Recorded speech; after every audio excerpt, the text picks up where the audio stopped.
Okay, Telangana రాజకీయాల్లో Jubilee hills ఉప ఎన్నిక ఫలితం ఇప్పుడు రాజకీయ వర్గాల్లో టెన్షన్ పెట్టిస్తోంది. ఇక ఇప్పటికే గులాబీ పార్టీ గెలుస్తుందని చెప్పేసి కొన్ని సర్వేలు చెప్తుంటే మరికొన్ని సర్వేలు మాత్రం హస్తం పార్టీదే ఈసారి జూబ్లీ హిల్స్ అనేది మరికొన్ని సర్వే సంస్థలు కూడా చెప్తున్నటువంటి తరుణంలో ఇప్పుడు జూబ్లీ హిల్స్లో మరి ఫలితం ఏ విధంగా ఉండబోతుంది, జూబ్లీ హిల్స్కు సంబంధించి మరి ఏ పార్టీ గెలుస్తుందనేది ఇప్పుడు ఉత్కంఠగా మారినటువంటి పరిస్థితి. సో మరికొన్ని గంటలే ఫలితానికి సంబంధించి సమయం ఉండడంతో అంచనాలు ఇప్పటికే తారాస్థాయికి చేరినటువంటి పరిస్థితి. ఎవరి అంచనాలు వాళ్ళు వేసుకుంటున్నారు. ఇప్పటికే మనం చూసాము ప్రచార పర్వంలో భాగంగా అధికారంలో ఉన్నటువంటి కాంగ్రెస్ పార్టీ కూడా మంత్రుల్ని అక్కడ దింపింది. అదేవిధంగా ఎమ్మెల్యేలు కూడా ప్రచారం చేశారు, ఎమ్మెల్సీలు ఇట్లా అందరూ కూడా ప్రచారం చేసినటువంటి పరిస్థితి. స్వయంగా ముఖ్యమంత్రి రేవంత్ రెడ్డి కూడా రోడ్ షోలో పాల్గొంటూ మరి ప్రచార పర్వాన్ని చేసినటువంటి పరిస్థితిని మనం చూసాము. ఇక బీఆర్ఎస్ నుంచి కూడా గులాబీ సైన్యం అంతా కూడా అక్కడే మరి మకాం వేసి మరి గులాబీ శ్రేణులంతా కూడా మరి ఏదైతే ప్రచార పర్వంలో పాల్గొన్నటువంటి పరిస్థితి. మాజీ మంత్రులు అందరూ కూడా అదేవిధంగా ఇప్పుడున్నటువంటి అంటే గెలిచినటువంటి పలువురు ఎమ్మెల్యేలు కూడా అక్కడ మరి ప్రచారం చేసినటువంటి పరిస్థితి అయితే మనం చూసాము. సో ఈ నేపథ్యంలో మరి అక్కడ ఏ పార్టీ గెలుస్తుంది, హోరాహోరీగా కాంగ్రెస్కు అదేవిధంగా బీఆర్ఎస్కు మధ్య తీవ్రంగా ఈ యొక్క పోటీ అయితే ఉండబోతుంది అనేది మనకు వాస్తవం. సో దీనిలో గెలిపేవారిది అనేది కూడా ఇప్పుడు చాలా ఉత్కంఠగా మారిందని మనం చెప్పుకోవచ్చు. ఇక ఏదైతే దాదాపు కాంగ్రెస్ వైపు ప్రిడిక్షన్స్ ఇస్తున్నాయి కొన్ని ఎగ్జిట్ పోల్స్ చూసినట్లయితే దాదాపు ఏదైతే జూబ్లీ హిల్స్ సీటు కాంగ్రెస్ దేనని ఇక్కడ 6 నుంచి 8% ఓట్ల ఆధిక్యంలో హస్తం పార్టీ విజయకేతనం ఎగరవేయబోతుందని చెప్పేసి కొన్ని ఎగ్జిట్ పోల్స్లు అంచనా వేస్తూ ఉన్నాయి.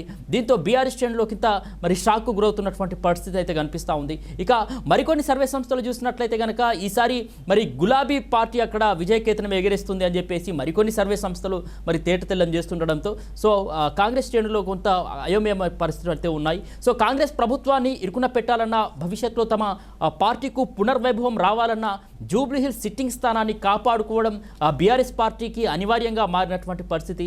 సో అది భావించినటువంటి కారు పార్టీకి పలు ఎగ్జిట్ పోల్స్ మాత్రం కలవరపాటుకు గురి చేస్తున్నట్లు టాక్ వినిపిస్తుంది. దీంతో అసలు తప్పెక్కడ జరిగింది, కాంగ్రెస్కు కలిసి వచ్చినటువంటి అంశాలేంటి అని మరి చర్చలు కూడా మరి జరుగుతున్నటువంటి గుసగుసలు అన్నట్టు కూడా వినిపిస్తూ ఉన్నాయి. ఇక ఏదైతే మాగంటి గోపీనాథ్ అకాల మరణంతో ఏర్పడినటువంటి ఉప ఎన్నిక కోసం అందరికంటే ముందే అభ్యర్థిని ప్రకటించి గల్లీ గల్లీకి తిరిగిన బీఆర్ఎస్కు మొదట్లో చూసినట్లయితే కనుక అంతా సానుకూలమైనటువంటి వాతావరణమే కనిపించింది. ఇక గెలుపు పక్క మెజార్టీపైనే లెక్క అన్నట్లుగా కొన్ని సర్వే సంస్థలు ప్రీపోల్ ఒపీనియన్స్లో గులాబీ పార్టీ మెజార్టీపై అంచనాలు కూడా వేశాయి. కానీ ఎగ్జిట్ పోల్స్ వచ్చేసరికి చూసినట్లయితే ఆ వాతావరణం కొద్దిగా మరి తారుమారైనటువంటి పరిస్థితి. ఏదైతే ఇప్పుడు అధికారంలో ఉన్నటువంటి కాంగ్రెస్ పార్టీకి కొద్దిగా సానుకూలంగా వచ్చినటువంటి పరిస్థితులు కూడా కనిపించాయి. సో పోలింగ్ ముగిసాక ఇచ్చిన అంచనాల్లో మెజార్టీ సర్వే సంస్థలు కాంగ్రెస్ గెలవబోతున్నట్లు తేల్చున్నట్టు ఇప్పటికే సమాచారం.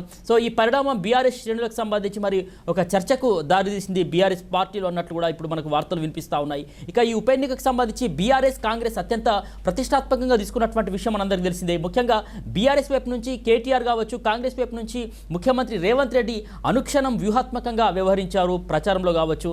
ఈ క్రమంలో అంతకుముందు కాంగ్రెస్ ప్రభుత్వంపై బాకీ కార్డు, 6 గ్యారెంటీలకు సంబంధించినటువంటి విఫలం, నిరుద్యోగం వంటి సమస్యలను తెర మీదకి తీసుకువస్తూ కాంగ్రెస్ను కార్నర్ చేసే ప్రయత్నం అయితే చేసింది బీఆర్ఎస్ పార్టీ. కానీ ఆఖరి దశలో రంగంలోకి దిగిన ముఖ్యమంత్రి రేవంత్ రెడ్డి రోడ్ షోలు కావచ్చు, బైక్ ర్యాలీతో పాటు క్షేత్రస్థాయికి ఎప్పటికప్పుడు దిశానిర్దేశం చేయడంలో ఈ ఎన్నికలో ఒక గేమ్ చేంజర్గా మారారా అనే ప్రశ్నలు కూడా ఉత్పన్నమవుతా ఉన్నాయి. అధికార పార్టీపై ఉన్నటువంటి వ్యతిరేకతను అధిగమించడంలో కావచ్చు, బీఆర్ఎస్ అవకాశాన్ని భారీగా దెబ్బతీయడంలో రేవంత్ రెడ్డి స్ట్రాటజీ వర్కౌట్ అయిందనేటటువంటి చర్చలు కూడా జోరుగా ఇప్పుడు వినిపిస్తున్నాయి. ఇక గతంలో మాదిరిగా కేసీఆర్ ఫామ్ హౌస్కే పరిమితమై ఒక్కసారి కూడా జూబ్లీ హిల్స్ వైపు చూడకపోగా రేవంత్ రెడ్డి మాత్రం వరుస ప్రచారంలో క్యాడర్లో ఒక జోష్ నింపారు. అదేవిధంగా ఓటర్లను కూడా తమ వైపు మళ్లించుకోగలిగారు అనేటటువంటి అభిప్రాయాలు కూడా వ్యక్తమవుతున్నాయి.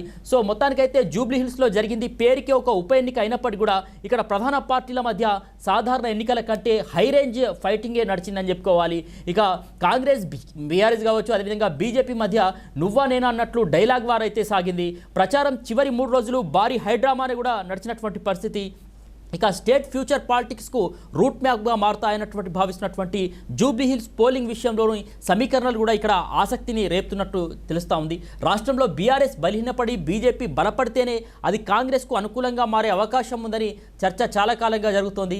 అలా కాకుండా బీజేపీ వీక్ అయి బీఆర్ఎస్ బలపడితే కనుక అది కాంగ్రెస్కు నష్టం చేకూరుస్తుందనేటటువంటి టాక్ కూడా ఉంది. కానీ జూబ్లీ హిల్స్ ఉప ఎన్నికలోని ఎగ్జిట్ పోల్స్ అంచనాల్లో మాత్రం బీజేపీ బలహీనపైన కూడా కాంగ్రెస్ దూసుకుపోవడం ఖాయమనేటటువంటి అంచనాలు వినిపిస్తున్నాయి. చూపిస్తున్నట్లు తెలుస్తోంది.